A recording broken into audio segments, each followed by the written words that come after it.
that you did show up this morning, get that.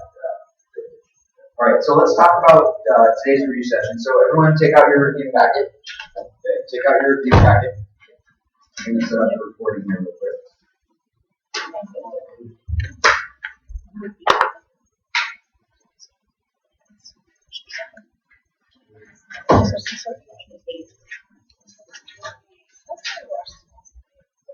My gosh. Are you sleeping this morning?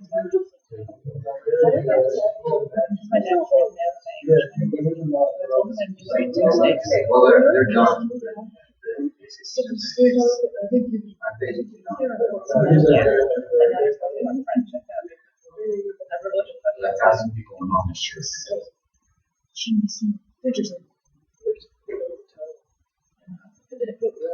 Say that. Yeah.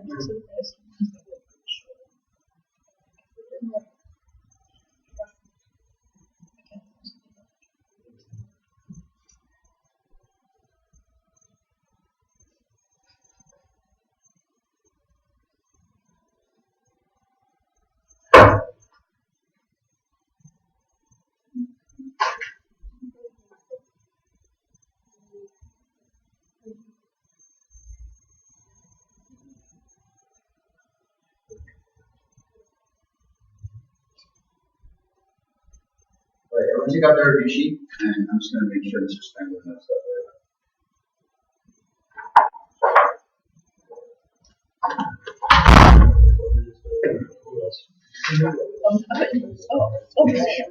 Yeah, you were sitting in place. You should have mushrooms. If you want to wear those, fine by me, but make sure I'm going. You know what I mean?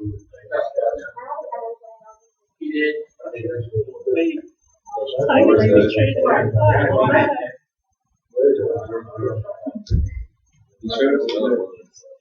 It's the Dodgers.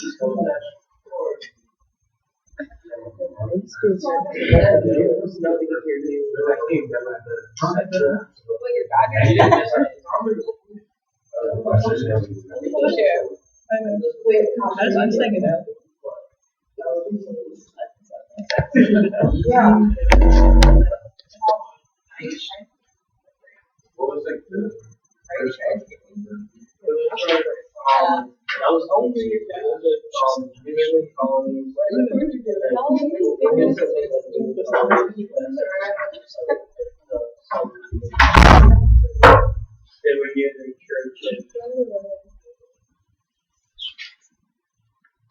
Alright, so review session number 2. Let's start by looking at the review packet again. On our first review session, we went through all of the terms and answered any questions anybody had about any of the terms. So if you missed the first review session, you may want to go back and listen to the recording of it. You can obviously scroll through it. It's just an MP3 file. I posted it on Schoology. So if you want to go back and sort of listen to that, you get an overview of the key people and events. Remember, the key thing to remember about the exam is that everything in this review packet and everything on the exam itself is designed to help you with the essay part of the test. So remember, the test itself has 5 parts, which include the multiple choice at the beginning, part 2, which is the documents and video analysis, and part 3, which is the constitutional milestones, where you have to rank the constitutional events. And then you have the essay. So let's take a look at the essay question again, just so everybody, as we talk about these things today, can think about them in terms of the essay question. The essay question asks, from the earliest connections, the idea of America has been that of a bright example to the world. This city upon a hill was to be a shining beacon for all to follow. This idea was embraced in the Declaration and Constitution and extended through Lincoln as the last best hope of humanity. Given all that we have discussed this year, explain how you view this idea of America. Have we as a country justified these statements? So as you think about the things that we've talked about this year, about American exceptionalism and that idea of a bright shining beacon to the world, of Lincoln's Gettysburg Address where he said, that we are the last best hope of humanity, that we have to prove that democracy, that government of the people, by the people, for the people, can really exist in the world. So that's really what Lincoln was saying. And the Civil War according to Lincoln, was to prove that that was true, that we could actually have a government that could do those things. So as you look back over the course of all the things we've studied, you want to think about what big things could you apply to that question. So what you're really looking at are areas in which we've made progress and areas in which we've sort of taken steps back away from that ideal. Okay?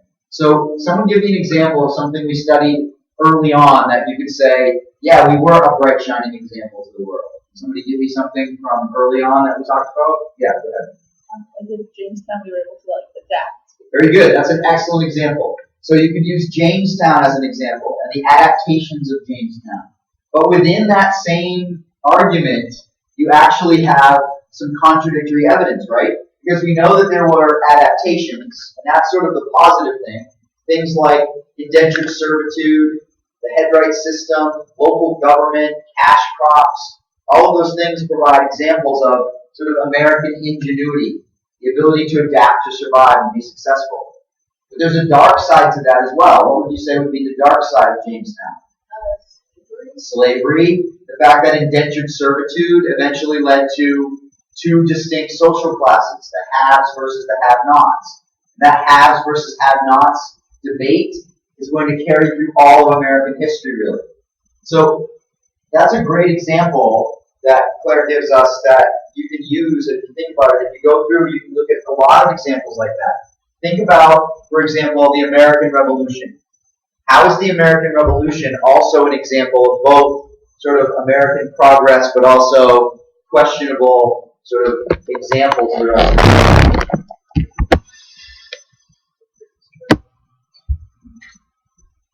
What do you think? Why is the American Revolution a good example of that? When? We were kind of the underdogs, but we still won. Okay, so you can argue that the fact that George Washington was able to figure out a way to win and use Native American tactics, that sort of American ingenuity again we see, and we sort of come from behind. We were the underdogs. Remember that was one of the words we used early on in the year to sort of define America, that we were the underdogs.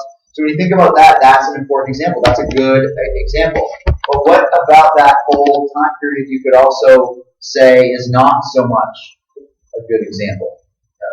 The haves kind of convinced rather than the have-nots, and then because they just wanted to get more superpower with this, that they kind of had their own country. Very good. So the haves manipulated the have-nots, hoping to get a say for themselves, and ultimately started a fire in the have-nots they couldn't put out, which led to the American Revolution.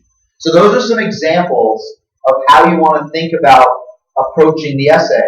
The best thing you can do to study for the exam and to do well in the hardness part of the exam is to make a list for yourself of some of the pros and cons, where you're sort of looking at some of these big things we've talked about and sort of seeing how do they fit both.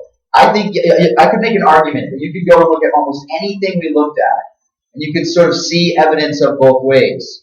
In our discussion in the last class, do you remember somebody asked about Reconstruction?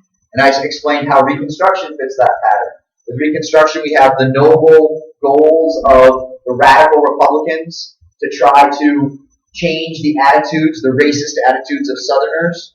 But then ultimately what happens? They sort of lose out on that, and the KKK, the Black Codes, the Jim Crow laws, sharecropping, all that sort of keeps blacks in an inferior state in the South all the way up until the 1960s. Okay? So when you think about those things, there's always these pros and cons. The New Deal is another great example. You could argue that the New Deal shows adaptation. It shows American ingenuity. It shows FDR doing what he had to do to save the country. He uses socialism to save capitalism from itself. But you could also argue that some of the things he did were unconstitutional, that he went too far, that he was almost a dictator in the way that he did it. He even told us he was going to be in his inaugural address, right? So is everyone good on understanding how you want to go about doing that, sort of making a list of some of the things that we've looked at? And if you go back and you look at this list should give you some clues as to what things you might want to use. Because I pretty much tried to summarize for you in this list all the major facts that I think you should know and be prepared to argue for this test. So is there anybody that has any question, any further question about any of these early terms and how you might want to apply them? if we were to say something about conquistadors, even though that's not American history, you could say that as one of the commons, right? Yeah, I mean, I wouldn't sort of focus just on the conquistadors, but maybe the whole approaches to colonization and how they tried to recreate Europe at the beginning and kind of failed in doing that. And you know, the conquistadors like just wanted to kill and get the gold and spread God. The French weren't really even looking for a settlement. I mean, it was almost accidental, right? That early part. So yes, I think if you're going to use early settlement or early colonization, you probably want to say. It's hard to say it was a city upon a hill, and it's not even clear what their goals were early on. You see what I mean? But yeah, I think that'd be fine. Yeah. Since we're only reading forward to like affirmative, like two contradict, does the two contradict have to be the negative types of the two? Not necessarily, but they could be. So, in other words, as you're writing this, you don't necessarily have to write 4 paragraphs on positive things and 2 paragraphs on negative things. You could actually just end up with, maybe 3 body paragraphs along with your intro and conclusion, where you've got like some things that connect together, right? And some of those things might include, negative sides to them as well. So I'm not going to be looking for you to lay it out like 4 and then 2. I'm looking throughout your essay. I'm going to be looking for, should you give me at least 4 positive things to support your thesis and at least 2 things that contradict your thesis. Yeah, you do as many as you want. Sure. Okay. Does everyone understand that? Okay. So no one has any other questions about any of the terms and where they fit? Everyone knows all the terms on the list, including the things at the end of the list that we haven't talked about as much. Everyone's good with all this?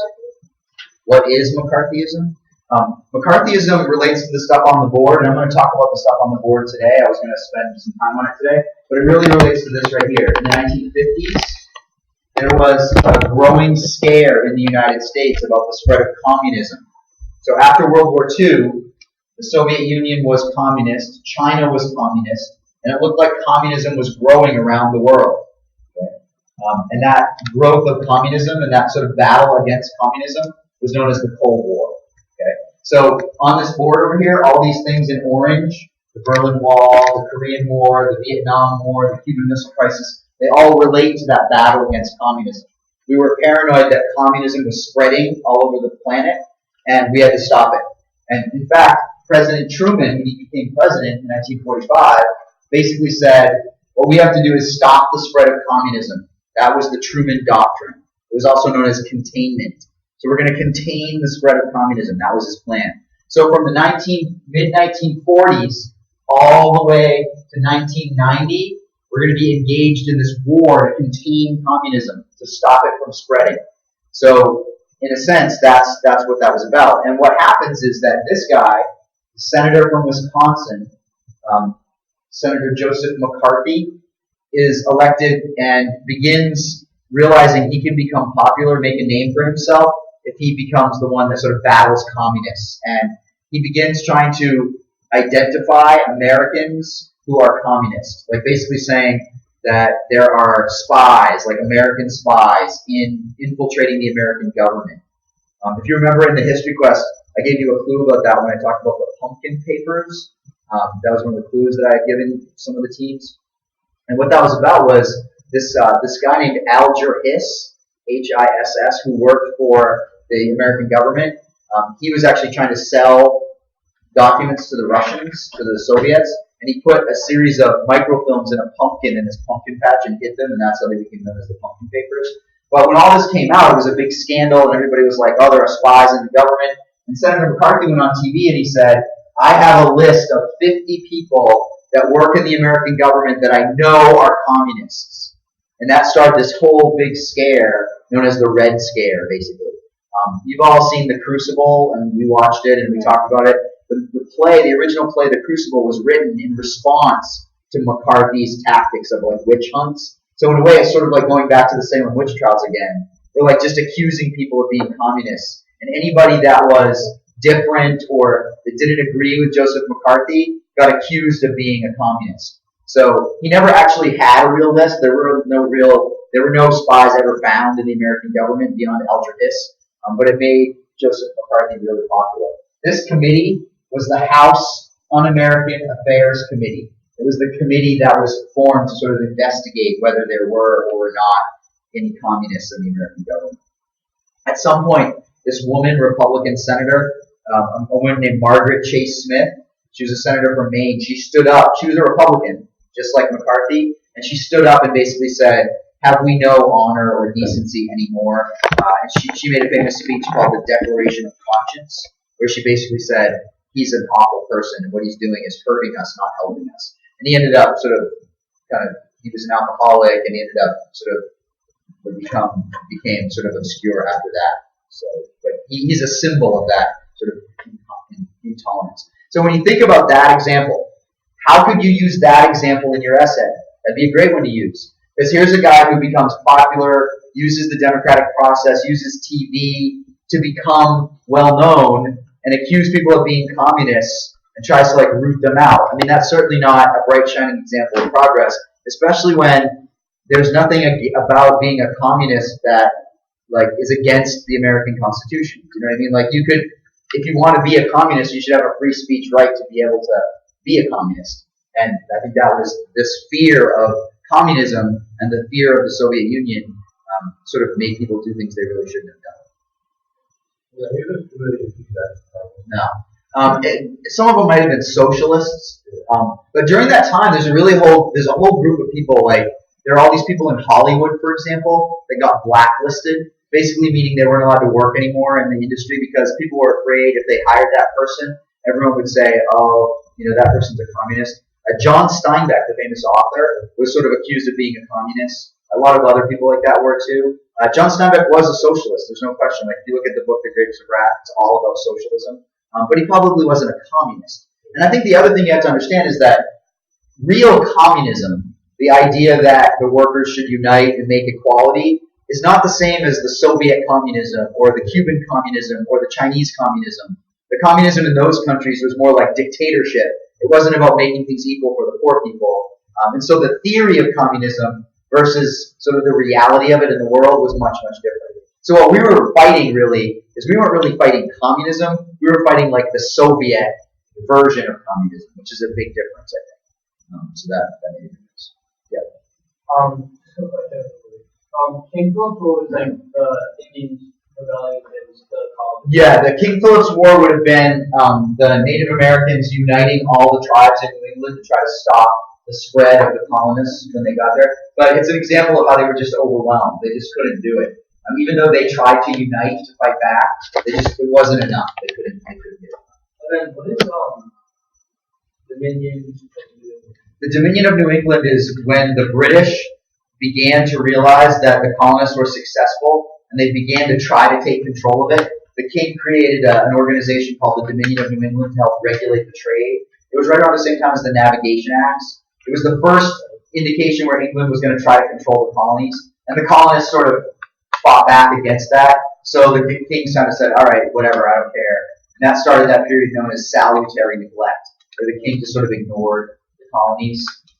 That's where that all fits in. Can you go over Marbury versus Madison really quickly? Sure. Marbury versus Madison, which is both on this list, but is also on the list of constitutional milestones, I think is one of the most important events that we talked about all year. Remember, the Constitution is written really vaguely. So the vagueness of the Constitution leads to what problem? It can be interpreted in different ways. One of the problems in the Constitution is that there isn't real clear power listed for the Supreme Court. The powers of the Supreme Court are very limited. They're supposed to hear cases where one state sues another state. They're supposed to hear cases about treason. They're supposed to hear cases that involve foreign countries.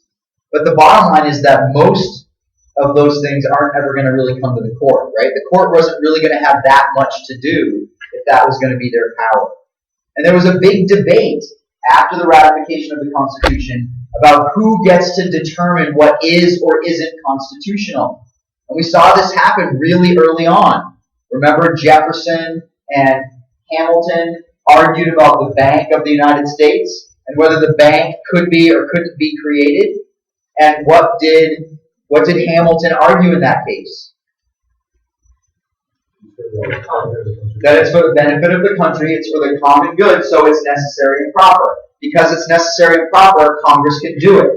Jefferson, on the other hand, said, but it's not in there. There's no power for them to do that, so therefore they shouldn't be able to do it. We're just breaking the Constitution and saying it's convenient to do it. So that's where we got the political parties from. The people that read the Constitution strictly followed Jefferson. They were Democratic Republicans. The people that read it broadly were Federalists. They followed Hamilton. So we had our first two political parties related to that issue. So the other thing that happened right around that time was the Alien and Sedition Acts, remember. John Adams wanted to stop criticism, so he puts the Alien and Sedition Acts in place, which was a blatant violation of the First Amendment. It said you can't speak out against the government. So it broke the First Amendment. Jefferson again was like, you see, this is what happens when you let them read into the Constitution and decide whatever they want. It leads to violations over and over again. So Jefferson, that's when Jefferson argued to Kentucky and Virginia that they should just ignore the Alien and Sedition Acts. They should just say, we don't agree with them, we're going to nullify those laws. So that was the whole issue of the Virginia and Kentucky resolutions that Jefferson sort of proposed. Jefferson said that we should just ignore the law if it's unconstitutional. So according to Jefferson, who should get to decide if something's unconstitutional? The states. Okay? But there's a problem with that. If you let the states just say, I don't like this law, so I'm going to not follow it, what are we back to again? The Articles of Confederation. That is the context for the Marbury versus Madison case. Because in that case, what does John Marshall, the Chief Justice of the Supreme Court, what does he do? What does he say in that case? He gives the court the power to decide what is or isn't constitutional. That power is known as judicial review power. Okay? So that's basically the sort of reason for that. So from that point on, the court now has the power to declare things unconstitutional. Was that what the framers intended? Probably not. But it's worked really well over the course of American history. It's allowed the court to be the arbiter of what rules go too far. It's provided a new check and balance in the system. So the one final thing I would say about Marbury versus Madison is I think it's a great example of how even though that power wasn't in the Constitution, it's proved to be a good thing because it's allowed for checks and balances, right? We talk about the American system being so great because it has checks and balances, but I would argue that those checks and balances actually grew out of the unconstitutional things that happened more than they were actually originally embedded in the document. Okay? Does everyone understand that? Well, the court's job was really limited. If you go back and look at the original Constitution, you can see that it was designed to They knew there could be conflicts when one state might have had a dispute with another state. And you couldn't let's say New Jersey and New York have a dispute, a legal dispute over land or something. You couldn't let the court in New Jersey decide the case because they would side with New Jersey. You couldn't let the court in New York decide because they'd side with New York. It wouldn't make sense to take the case to Connecticut because they don't know anything about the issue. So they decided we needed a Supreme Court that could answer cases where one state got involved with another, or a case where someone committed treason, for example. So the original court was designed for that purpose, but it was pretty clear from the very beginning that they weren't going to do very much. So Marshall really gives this hugely expansive power that the court has used ever since. Just a new beginning for a while. I was going to say, do you think like the two political parties, like, is it clear which one follows the Constitution, which one doesn't, or is that? I would say that in the modern terms, both modern parties pretty much, are willing to read into the Constitution at one degree or another. But there's no question that the modern parties, the Republicans tend to be more of a strict reading of the Constitution. The Democrats tend to be more, let's do it for the common good. So Obamacare is a great example, right? The Democrats supported Obamacare. They said, well, it's not specifically in the Constitution, but it's for the good of the country. Republicans, on the other hand, say it's not there. The Congress can't make a law like this. It puts too much restriction on the states, and it's not allowed under the Constitution. So that's a good example, a modern example.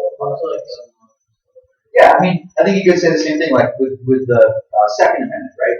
The Republicans tend to be more like, no, the right to bear arms shall not be infringed. Democrats are like, wait a minute, the framers never intended you to have a bazooka or a submachine gun. So they were thinking about a musket that could fire one shot every minute or something. They're not thinking about a guy taking a semi-automatic to kill little kids. I mean, so I think that's where, but that's a really good example. You know, you've got the strict reading versus we have to read it broadly because we live in a different time. I think that's a good example. What is it called when the court gets to decide like Judicial review power. Yep. Okay. Any other questions about Marbury versus Madison? Okay, so what I thought I would do for you is, in the Monday review session, the long one on Monday, I'm going to go over everything there on the wall. I'm going to sort of give you an overview of all of that. What I thought I would do today is give you an example from the test that's in the second part of the test, which is the document analysis, sort of show you what it is that you have to do in that part of the test. So just give me a second and I'll find a good question and show it to you so you can get a sense of what it is that you have to do in that part of the test.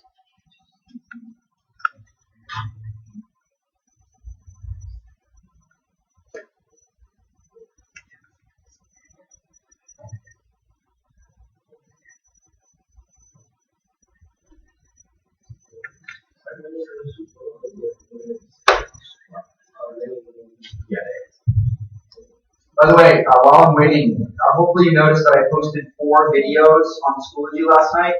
I guarantee you that at least one of those videos is on the test. Okay, they're all short videos. I think none of them are more than 7 minutes long. They're all from that stuff that's on the board. There's 4 of them, and I guarantee one of those 4 is on the actual test.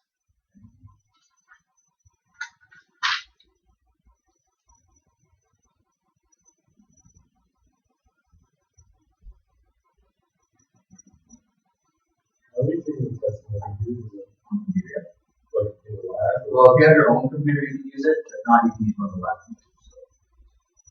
These are all on the same I'm sorry, what? These are all computer on the same We'll be either in the Mac room, the Harkness classroom over there, or the study hall classroom.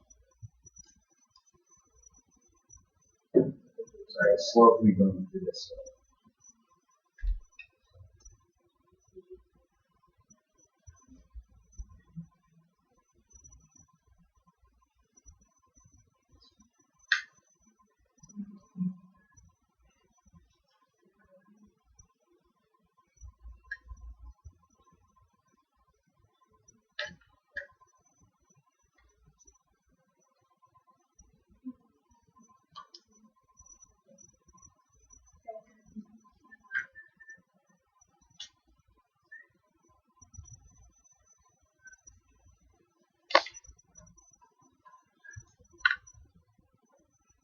Appreciate it.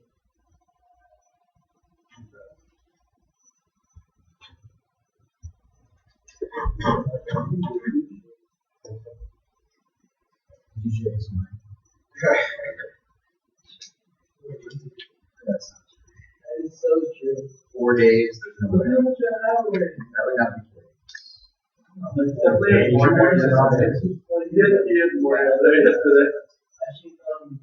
All right, so let's take a look at this question. So this is an example of a question that could be on the test. So here's William Jennings Bryan's Cross of Gold speech.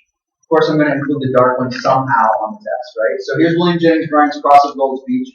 And you can see in this particular excerpt from the speech, it says, "My friends, the question we are to decide is, upon which side will the Democratic Party fight? Upon the side of the idle holders of idle capital, or upon the side of the struggling masses? That is the question which the party must answer first, and then it must be answered by each individual hereafter. The sympathies of the Democratic Party, as shown by the platform, are on the side of the struggling masses who have ever been the foundation of the Democratic Party.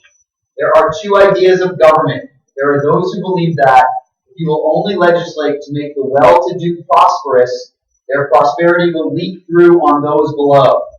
What is that? It'll trickle down, right? The Democratic idea, however, has been that if you legislate to make the masses prosperous, their prosperity will find its way up through every class which rests upon them. Okay? That's probably the most important excerpt from the Cross of Gold speech. The Cross of Gold speech not only made William Jennings Bryan the nominee of the Democratic Party in the election of 1896, but it also redefined the Democratic Party forever after. And I don't think William Jennings Bryan ever gets really the credit he deserves for that. That's why he was the dark one all along, wanting to sort of get revenge for never getting the credit. But when you think about this, what is he saying in this particular quote? What is he basically arguing? That you can't support a country from the top up because people will just maintain their wealth. Okay, that's a good point. So that you can't expect that if the government exists only to help the rich, that somehow the rich will by default help the poor. Okay, that's what he's saying. He's saying government can't exist. Government doesn't exist just to help the rich. But if you think about it, over the course of American history, especially before 1896, and in that period from the Civil War until 1896, remember that chart I gave you of the presidential elections? What did we see happening before 1896? More candidates. We had the Progressive Party, the Greenback Labor Party, the Populist Party. So we had all these different political parties formed because the Democratic and Republican parties weren't speaking for the common people. With 1896, what is William Jennings Bryan realizing?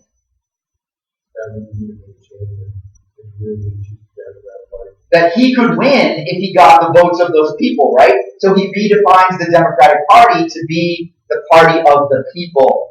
Okay? That's what he's saying here. He's saying the Democratic Party has always been about the people who are struggling. And think about when he's saying this. He's saying this at the end of that period of time where we had the bottom-up change happening. We had the Triangle Fire.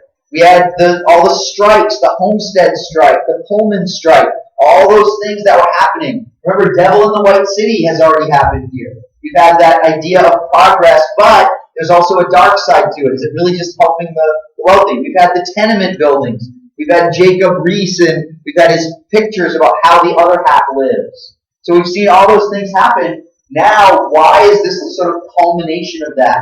Because it's a major party presidential candidate saying, I speak for those people. I don't speak for the rich, I speak for the poor person. And notice how he ties it in. He says, the democratic idea.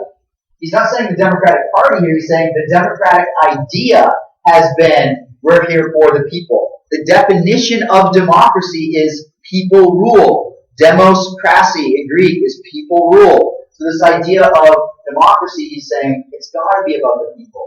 It can't be about trickle-down economics, that we hope that the money will dribble down. Why is it called the cross of gold? Because he's connecting it to Christ. He's saying the poor shouldn't be sacrificed on a cross of gold, in a sense. That's what he's arguing.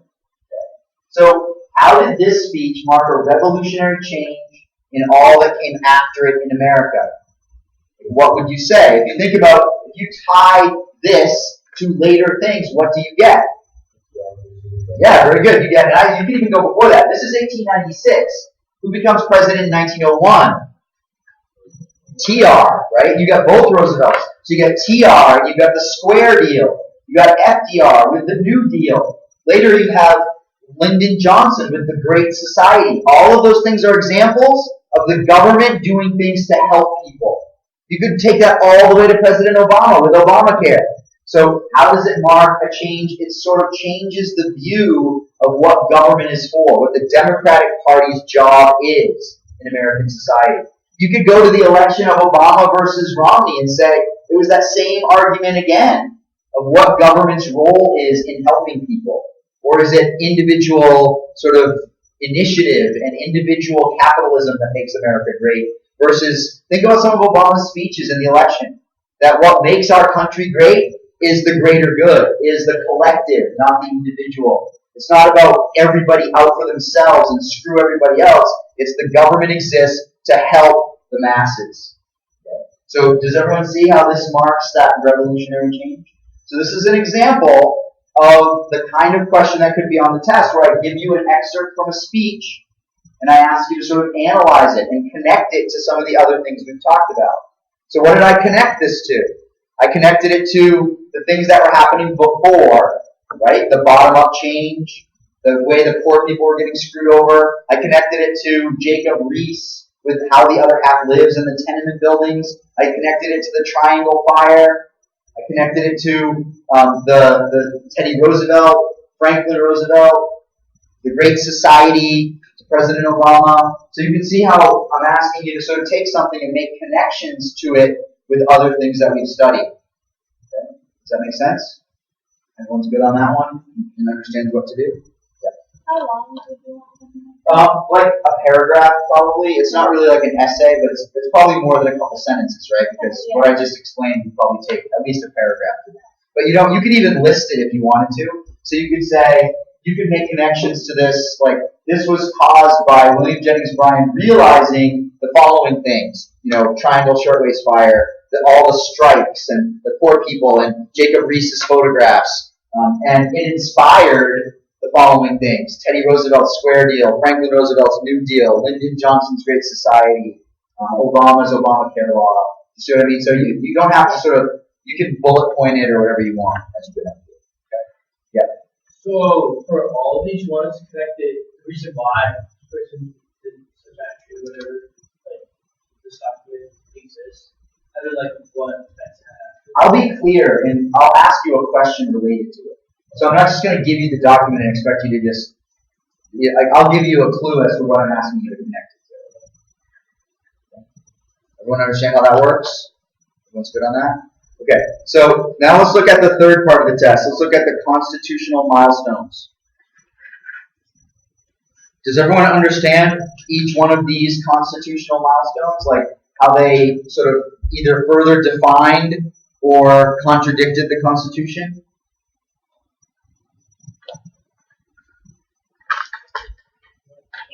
Okay. You probably couldn't even tell me what I just asked as a question. No, I know what you No. I just think it's funny how some people come to the review sessions and think that by osmosis somehow they're going to. Okay, I see. Yeah. For Trail of Tears, is that talking about who's protected under the Constitution? No, not really. That's an interesting one because remember what happened in the Worcester v. Georgia case? In the Worcester v. Georgia case, that was during President Andrew Jackson's presidency. What happened in that case? Yeah. So Worcester was a guy that worked with the Indians, right? And he was mad that the state of Georgia wanted to kick them out. The Cherokee Indians had land in Georgia. Georgia wanted it. Georgia wanted the land. So it was going to move them off. It was going to force march them off the land. And Worcester, who worked with the Indians, sued the state and said, you can't do that. Supreme Court agreed with Worcester and said, the Indians were here first, the land belongs to them, therefore you can't kick them off. What does Andrew Jackson do? And that's why this case is so important. He says, I don't care what John Marshall said, he's made his decision, but let's see him enforce it now. Jackson sends the army down and force marches those Indians out to Oklahoma. That's known as the Trail of Tears. Okay? What does that show? And why is it a constitutional milestone? I think it's important because it shows that, number one, the Supreme Court's decisions, it's kind of hard to enforce them. There's no way to enforce them if people don't accept the decision. Jackson, sort of using the power of the presidency, basically says, I don't care what they say, I'm going to do what I want. Right? So it's sort of, can a president just violate the Constitution's interpretation? Can he violate the court's order? Pretty much, yeah. I mean, and I think the reason it's a constitutional milestone is it shows again the growth of power of the presidency. Because remember, all these early things show growth in the power of the Congress or the president or the Supreme Court. And as those powers grow, as the power of the president grew, or as the power of the Congress grew, or the court grew, that meant that the states or the individuals in those states were losing those powers. And by the time you get to the Civil War, that sort of erupts into the conflict because the southern states start to say, this is not what we signed up for.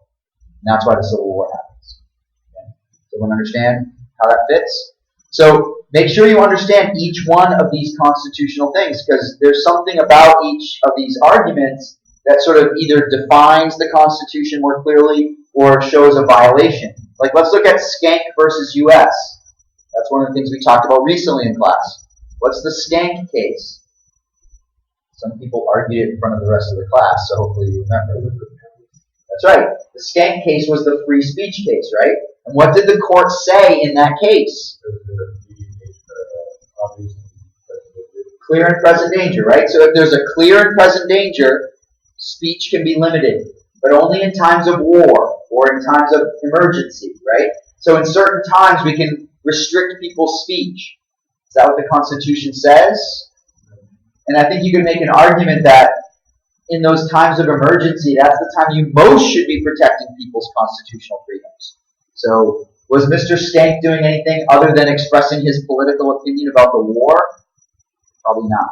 Could you argue like all the people get rid of Vietnam, like all that, like would that be like just in that not worse? Yeah, I mean you could make the same argument. During the Vietnam War, though, there was no Alien and Sedition law. There was no Sedition Act during that time. So those people that spoke out against the war, ultimately, if you watch one of the 4 videos I posted, it's about exactly that. It's about the growing rise of voices against Vietnam and why Vietnam was wrong and why it was a bad thing. On Monday's review, I'm going to go over all of that stuff, sort of make connections for you with everything, so you can sort of understand how those things all fit.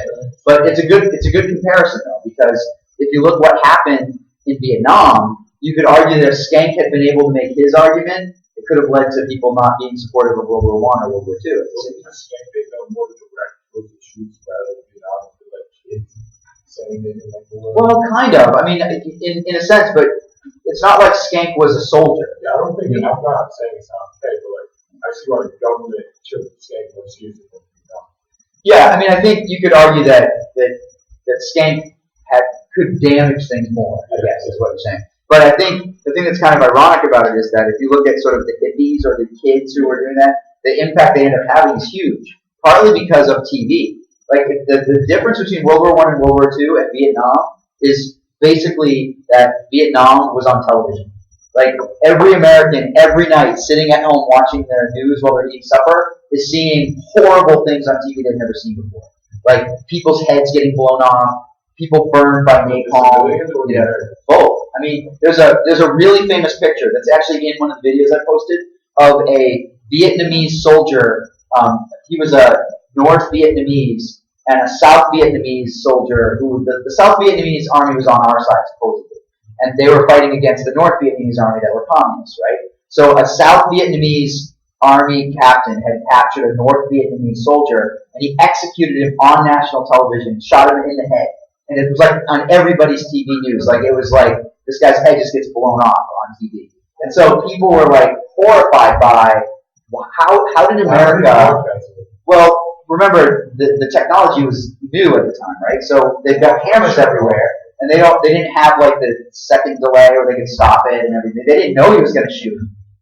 And I think that the more that people started seeing these things on TV, it was, how did America, who was the superhero of World War I and the superhero of World War II, the country that was the world's good guy, how did we get involved in this bad thing? Do you see what I mean? So it really, I think, made people question.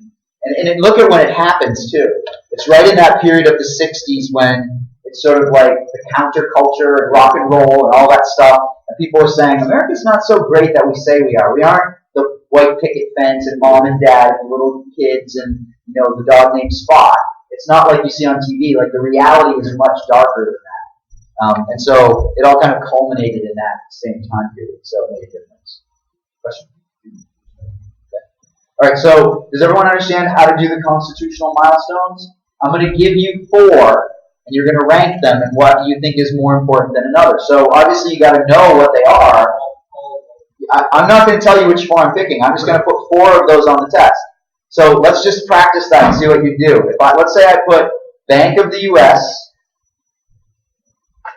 Emancipation Proclamation, Skank, and Brown v. Board. Let's say I put those 4 on the test. Tell me what you would do. So I'll say it again. Bank of U.S.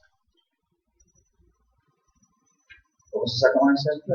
Oh, Emancipation Proclamation, Skank, and Brown v. Board. I put those 4. It's right up there in 1954, right? It's the one where they said separate can't be equal. Okay.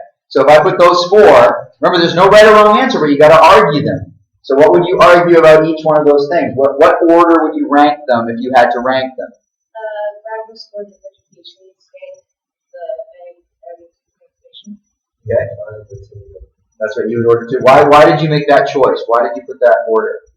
Brown was a thing of civil rights, and then Skank was also like second important because it was on free speech. I put emancipation last because it didn't have as much of an effect. It was mostly just saying it. It didn't have. Okay, that's good. So on emancipation, I would agree with you. I think emancipation is probably less important because it really is just sort of symbolic in the war, right? It changed the meaning of the war from being about just the Constitution to also fighting for freedom, right? But it didn't really take effect. It didn't really do anything. It's the 13th, 14th, and 15th Amendments that really made a change. So I think that's a good point. I would also say Brown v. Board is super important because without Brown v. Board, we don't get Little Rock Nine, Rosa Parks, Freedom Riders, MLK, Malcolm X, right? So without Brown v. Board, I don't think we get the civil rights movement of the 1960s. So I think that's really important. I would take issue with the bank, though. I think the bank is one of the most important things on the list. Because what does the bank do? It like sets the precedent that people can like read the Constitution. Exactly. I mean, I think it comes before all these things because it's the example of necessary and proper. It created the political parties in America for the first time. It really defined, are we going to read the Constitution strictly or are we going to define it broadly? So I think if Bank of the U.S. is on any of the lists I give you, it should be near the top, right? So should Brown v. Board. So what I would do is I would go through this and sort of categorize these so that you know which ones you think would be sort of top tier and which ones would be lower tier, and that will help you. What's that? Yeah, sure. What if I put Alien and Sedition, Louisiana Purchase, Marbury versus Madison, and Plessy versus Ferguson? Let's just rank them like in not necessarily order 1, 2, 3, 4, but top tier, bottom tier. Yeah. So I mean, it's like less important than the bank, but it's so important because it shows that it's really violating. And it also like that's when Jefferson accepts it and actually like starts to tell the states that they can nullify Kentucky, Virginia resolution. So it does. It's really the most egregious violation of the Constitution. It's like the blatant, obvious violation. So alien sedition is probably pretty important up there. What else? I feel like Marbury versus Madison and Louisiana are at the same time because they both kind of, in a sense, both Constitution, but they, but I mean, Marbury versus Madison, I think, had more of effect with the Supreme Court. I think I put that as two. I think with Louisiana, it's hard to say because that clearly did benefit the country. It did benefit the country, but I think the only thing it has to do with the Constitution, though, is that it showed Jefferson was willing to betray his own political philosophy and do what he needs to do. That's why it's on the list, right? I would put Louisiana Purchase down because I don't think it's as important. I think the most important thing I just said is Marbury versus Madison. Marbury versus Madison is where the court creates its power. It adds checks and balances. There's nothing more important than that, really. I mean, it's really a crucial thing on the list. Okay? So do you see what you have to do there? You just have to sort of make sure you know how each of these things relatively affects the other things, and you can make those connections between them. Yeah. How long do you want our like? Couple sentences. When you say Plessy versus Ferguson, like that's just like when the Supreme Court decided that like they don't have to necessarily be the same. I think the reason that one's important is that it really undermines the 13th, 14th, and 15th Amendments, right? Well, I think it did because Plessy versus Ferguson is the case where it says, okay, it's fine if we have to have equality for blacks, but it can be separate equality. They can have their own stuff. And I think if you think about the goals, the philosophical goals of the radical Republicans, I think Plessy versus Ferguson is our greatest example of the failure of Reconstruction. Because even though we got those amendments passed that were supposed to help blacks in the South, that court case basically says, yeah, those amendments are great, but ultimately we don't really have to do anything different for them as long as they have their own stuff. Okay? So I think that's why it's really important. And it's really, sort of puts a halt on progress for blacks until Brown v. Board in 1954. So you go like 1896 to 1954. That's a pretty big span of So time. like for the Constitution, like in terms of the Constitution, how would you say it's higher than? Well, I think it's important because it shows that even if you amend the Constitution, the Supreme Court still has this enormous power to sort of say, we're just going to interpret it in a certain way, and therefore we're not going to extend the Are you rights. saying it has a bad impact on black people, right?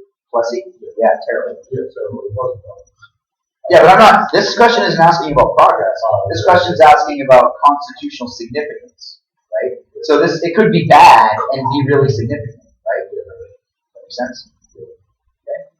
Everyone good on part 3? Okay. So just let me reiterate, don't forget, with the Harkness discussion, what we're going to do is you're going to come in with a list of sort of things that you think really significant over the course of American history that you would say are sort of pro or con. We talked about some of them today, like the city upon a hill idea. I think you want to think about the Constitution and the different times, the way that it's been interpreted. Like everything I give you on the test is fair game. Like let's say you use the Cross of Gold speech as an example. Maybe you're going to use the video of Americans speaking out against the Vietnam War as an example of progress, right? You're going to say, this is democracy. The people were against the war. They did something about it, and they got us to stop. And so think about like all of those things, like how they fit. Because ultimately what I'm asking you is, how close has America come to Lincoln's vision? You got to walk into that test with some idea of what you think about that. Whether you think, you know what, we've really failed. There's lots of examples of where we just screwed over the little guy too many times. Or maybe you're going to come in and you're going to say, you know what, even though there's been drawbacks or there's been setbacks, we've made continual progress towards Lincoln's dream. And therefore, I think it means that we're on the right track. Okay? Do you want like 3 modern examples, or do you want like one from conversation? That's a really good question. I'm not really looking for you to give me different ones from different periods, but I think a stronger essay, it would prove your point to be from different periods, right? So you could technically take just stuff from that board and give your answer, but I think a stronger answer is going to include things from Marbury versus Madison to, you know, the Reagan conservative movement. Yeah, would it help to do like a paragraph saying like at the end like choosing negatives from each of your 3 paragraphs? Like choosing why? I think it would be more sophisticated to do what Klaus was suggesting earlier, which would be include the negative when you talk about the positive, depending on how you're going to answer. Like if your argument, if your thesis is going to be it's more negative than positive, you're going to focus more on the negative things and throw some positive in there with it, right? So you might say, let's use the New Deal as an example. The New Deal was a blatant violation of the Constitution and an overreach of the power of the president. That would be your argument if you're looking negatively. And you're going to give examples like the AAA. The government doesn't have the right to tell farmers they can't farm. Like, that's not in the Constitution. We can't do that. On the plus side, you can say, even though we can't prove the New Deal stopped the Depression, we can at least say that it halted its further growth. Like, we know that it at least helped stop the slide America was on. It brought back faith again, and people had faith in it. You see what I mean? So I would suggest that what you should do would be use the negatives in the positives or vice versa in those paragraphs that we're talking about.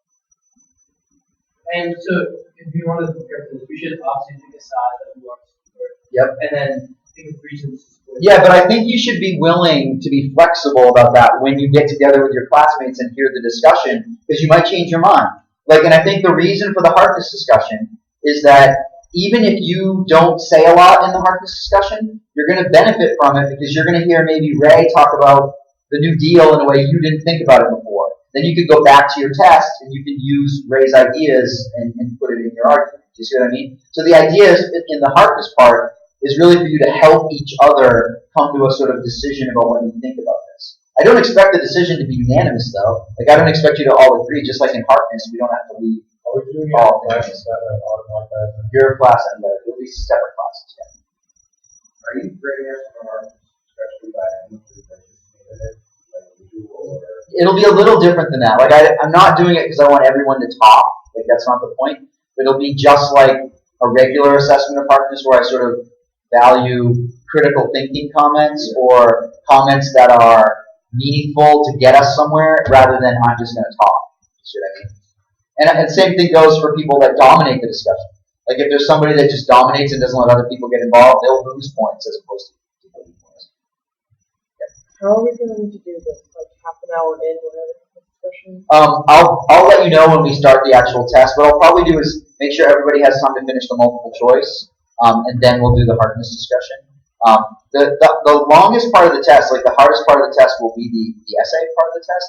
So, I'll probably make it so the test itself, the test period is 2 hours. So I'll probably wait until the first hour is over, or at least the first 45 minutes to do the discussion.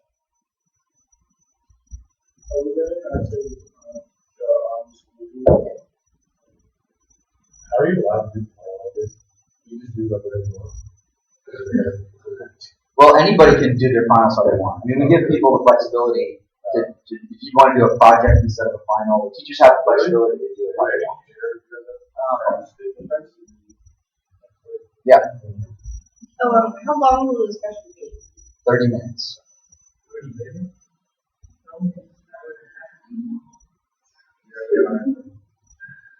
Especially for those people that write really slow.